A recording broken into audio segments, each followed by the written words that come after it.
शादी के बाद अशोक को उसके माता पिता ने उनके परिवार की एक अजीब प्रथा बताई। आखिर सच में यह प्रथा थी या कुछ छिपाया जा रहा था? जानने के लिए पढ़िए पूरी कहानी। मेरा नाम अशोक है। मैं एक मिडिल क्लास फैमिली से हूँ। मैंने मेरे घर वालों को कहा था कि जब तक मैं अच्छी नौकरी नहीं करता शादी नहीं करूँगा। मैं बैंक के लिए तैयारी कर रहा था, जिसमें काफी समय लग गया। इस कारण मेरी उम्र 32 साल की हो गई, लेकिन मेरी नौकरी अच्छी लग गई थी। अब मेरे घर वालों को मेरी शादी की चिंता सताने लगी थी। उन्होंने कई जगह मेरे रिश्ते की बात चलाई, लेकिन कुछ बात नहीं बनी। हर जगह कुछ ना कुछ समस्या हो जाती थी। इन्हीं सब बातों में एक साल और बीत गया। मेरे मम्मी और पिताजी को अब ज्यादा टेंशन होने लगी थी। वो सुबह शाम बस मेरी शादी की ही फिक्र किया करते थे। लेकिन फिर एक दिन उनकी कोशिश रंग लाई। काफी दिनों तक ढूंढने के बाद एक रिश्ता आया था जो घर वालों को जमा था। वो लोग गांव के थे और हमसे गरीब थे। घर वालों ने मुझे उस लड़की की तस्वीर दिखाई। लड़की अच्छी थी। मैं कहीं और शहर में नौकरी करता था। मम्मी और पापा ने लड़की को उसके घर जाकर देखा था। मुझे भी कहा था, लेकिन मैं आ नहीं पाया। मम्मी को लड़की पसंद आ गई थी। मम्मी ने कहा कि अब बस शादी जल्दी से करना है। शादी का ऐसा योग बन रहा था कि या तो शादी 15 दिन हो या फिर 2 साल बाद, लेकिन अब शादी को टाला नहीं जा सकता था। इसलिए शादी 15 दिन में होना ही तय हो गया था। इतने कम समय में अब मेरा लड़की देखना जाना हो नहीं सका। इसलिए मैं अब शादी के लिए ही छुट्टियां लेकर आ गया। मैं शादी के 5 दिन पहले ही आ गया। शादी की तैयारियां चल रही थी। बहुत जल्द में सब तैयारियां पूरी करनी पड़ी और फिर शादी का समय आ गया। शादी वाले दिन हम लोग बारात लेकर लड़की वालों के यहाँ पहुंच गए। वहां सबकी चेहरे देख मुझे कुछ अजीब सा लगा। मुझे एक छोटे कमरे में ठहराया गया। मैंने पापा से पूछा, पापा यहाँ सब ठीक है ना? पापा ने बोला, सब ठीक है। शादी गांव की थी। फेरों के समय भी लड़की ने अपना मुंह घूंघट से ढका हुआ था। शादी के बाद विदाई होकर हम सब लोग अपने घर आ गए। घर आने पर मेरी सुहागरात के पहले ही मेरी मम्मी और पापा मुझे अकेले में ले जाकर कुछ ऐसा बताते हैं जो मैंने पहले नहीं सुना। वो बोले कि हमारे घर में एक रिवाज और प्रथा है कि शादी होने के 15 दिनों तक दूल्हा अपनी दुल्हन का मुंह नहीं देखता। मैंने बोला, यह क्या? आज से पहले तो अपने इसके बारे में मुझे पहले नहीं बताया। वो बोले कि पहले नहीं बता सकते थे क्योंकि पहले बताना अशुभ होता, इसलिए यह शादी के बाद ही बताया जाता है। मुझे समझ नहीं आ रहा था कि यह बात एकदम से कैसे आ गई। लेकिन फिर मम्मी पापा के ज्यादा जोर देने के बाद मुझे मानना ही पड़ा।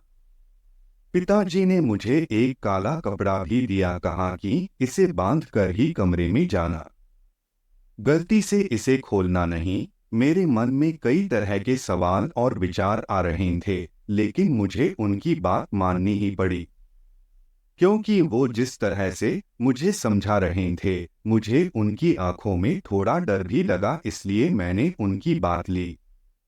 मैं काला कपड़ा लेकर अपने कमरे में गया, दरवाजा बंद किया और मेरी पत्नी सेज पर मुंह ढाके पहले ही बैठी। मैंने अभी काला कपड़ा अपनी आंख पर नहीं बांधा था।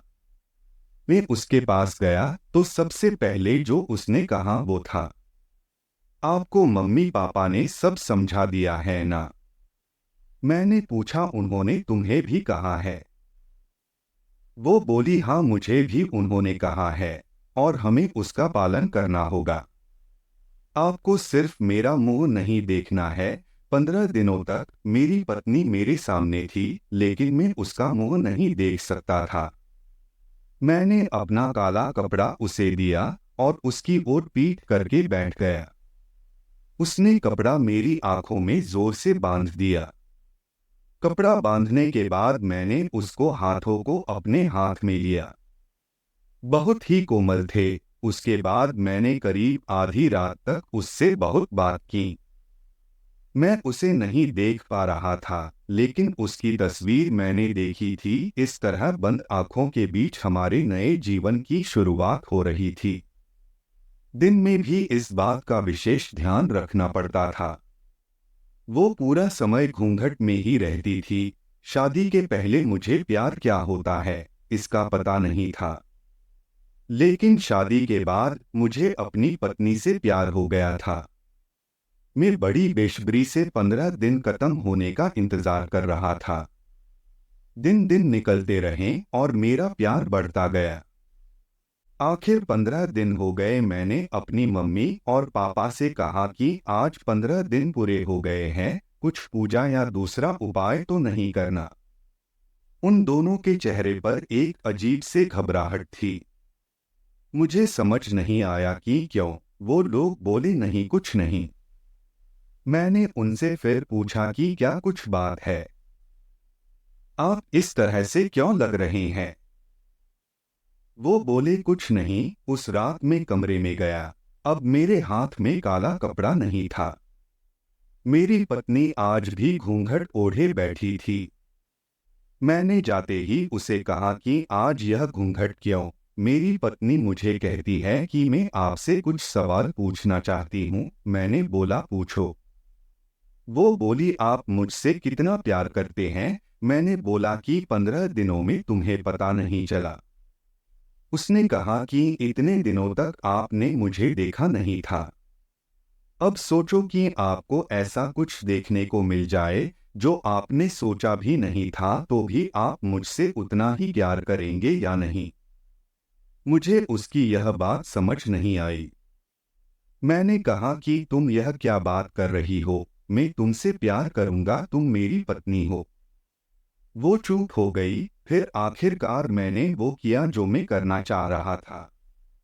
मैंने उसका घूंघट उठाया, और घूंघट उठाते ही जब मैंने उसकी शक्ल देखी तो मुझे यकीन नहीं हुआ।